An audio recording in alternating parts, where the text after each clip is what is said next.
Selamat datang di Nagita Dakuna Channel edisi kesehatan. Kali ini kita akan membahas tentang bronkopneumonia. Bronkopneumonia adalah peradangan pada pipa saluran pernapasan atau bronkus dan kantung kecil di paru-paru atau alveoli. Kondisi ini dapat menimbulkan gejala ringan hingga berat dan berisiko menyebabkan komplikasi yang membahayakan jiwa. Bronkopneumonia merupakan salah satu jenis pneumonia, yaitu peradangan pada paru-paru akibat infeksi virus, bakteri, atau jamur.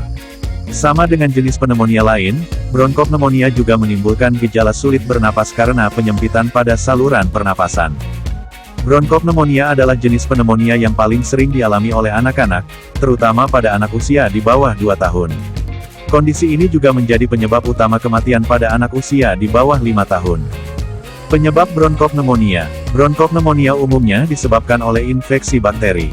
Jenis bakteri tersebut antara lain Streptococcus pneumonia, Staphylococcus aureus, Pseudomonas aeruginosa, Haemophilus influenza, Klebsiella pneumonia, Escherichia coli, Proteus species. Selain infeksi bakteri, bronkopneumonia juga dapat terjadi akibat infeksi virus, seperti virus COVID-19, atau infeksi jamur, seperti Aspergillus fumigatus. Seseorang dapat terserang bronkopneumonia jika menghirup bakteri, virus, atau jamur tersebut. Saat terhirup, organisme tadi akan berkumpul di tenggorokan dan masuk ke alveoli. Infeksi terjadi ketika organisme telah berkembang biak cukup banyak dan daya tahan tubuh melemah. Pada akhirnya, terjadi peradangan dan kerusakan pada bronkus serta paru-paru. Bronkopneumonia bisa menular dari satu orang ke orang lain melalui bersin atau batuk. Penularan juga dapat terjadi bila menyentuh permukaan benda yang terpapar percikan lendir atau dahak penderita. Penularan seringkali terjadi di lingkungan rumah sakit pada pasien yang datang untuk menjalani pengobatan untuk penyakit lain. Bronkopneumonia yang terjadi di lingkungan rumah sakit juga biasanya disebabkan oleh bakteri yang kebal terhadap antibiotik. Faktor risiko bronkopneumonia. 1. Usia. Orang berusia 65 tahun ke atas dan anak-anak usia 2 tahun ke bawah berisiko lebih tinggi terserang bronkopneumonia dan komplikasinya. 2. Lingkungan. Bronkopneumonia lebih berisiko dialami oleh seseorang yang bekerja atau sering mengunjungi rumah sakit atau panti jompo. 3. Gaya hidup. Gaya hidup yang tidak sehat, seperti kebiasaan merokok dan mengonsumsi minuman beralkohol, bisa meningkatkan risiko bronkopneumonia. 4. Kondisi medis. Bronkopneumonia dapat dipicu oleh kondisi medis tertentu, seperti penyakit paru-paru kronis, seperti asma atau penyakit paru obstruktif kronik atau PPOK, HIV atau AIDS, daya tahan tubuh lemah, misalnya akibat kemoterapi atau penggunaan obat imunosupresan, penyakit kronis, seperti penyakit jantung atau diabetes. Penyakit autoimun, contohnya rheumatoid arthritis atau lupus, kanker, kesulitan menelan, batuk kronis, kondisi yang mengharuskan penggunaan ventilator.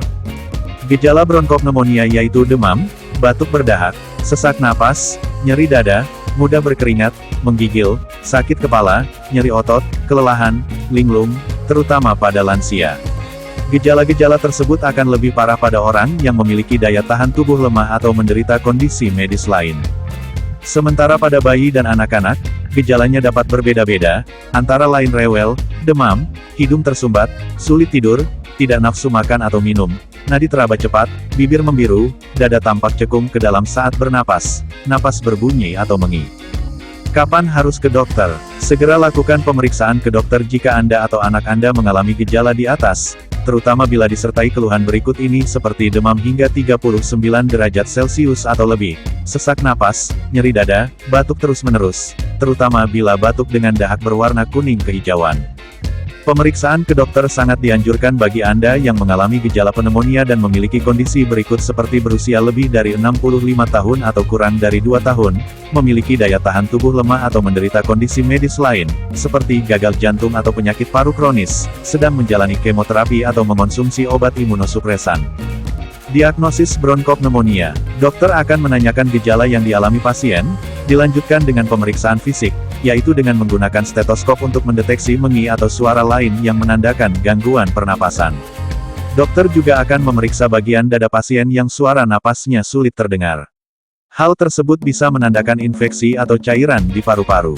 Untuk menegakkan diagnosis, dokter akan melakukan pemeriksaan lanjutan, seperti foto ronsen dada, untuk mendeteksi area paru-paru yang menandakan bronkopneumonia, terutama di bagian dasarnya, tes darah lengkap, untuk menghitung kadar sel darah putih yang dapat menandakan adanya infeksi, kultur darah atau dahak, untuk mengetahui jenis organisme yang menyebabkan infeksi.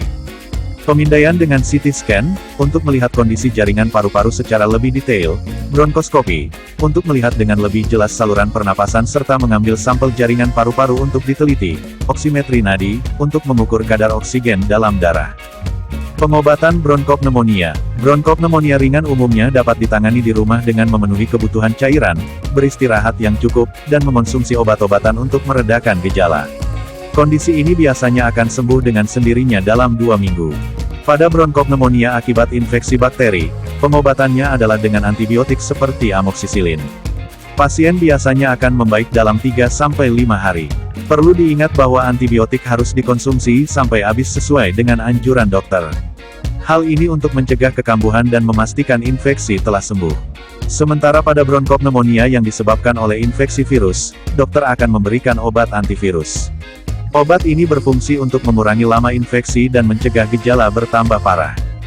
Pada bronkopneumonia yang cukup parah, penanganan perlu dilakukan di rumah sakit, yang dapat meliputi rawat inap, serta pemberian infus antibiotik dan cairan. Jika kadar oksigen dalam darah pasien rendah, dokter akan memberikan bantuan oksigen. Komplikasi bronkopneumonia yaitu infeksi aliran darah atau sepsis, abses paru-paru, penumpukan cairan di selaput paru-paru atau efusi pleura, gagal napas, gagal ginjal, gangguan jantung, seperti gagal jantung, serangan jantung, atau gangguan irama jantung. Pencegahan bronkopneumonia yaitu jaga kebersihan diri, misalnya dengan mencuci tangan secara benar dan rutin, jalani vaksinasi lengkap, terutama vaksin untuk mencegah penyakit pemicu pneumonia, seperti vaksin HIV, flu tahunan, pneumokokus, campak, dan batuk rejan. Jangan merokok agar paru-paru tidak mengalami kerusakan, jaga daya tahan tubuh dengan cukup tidur, olahraga rutin, dan mengonsumsi makanan yang sehat, jaga asupan cairan tubuh dengan cukup minum air putih. Salam sehat, sampai jumpa di video selanjutnya. Terima kasih.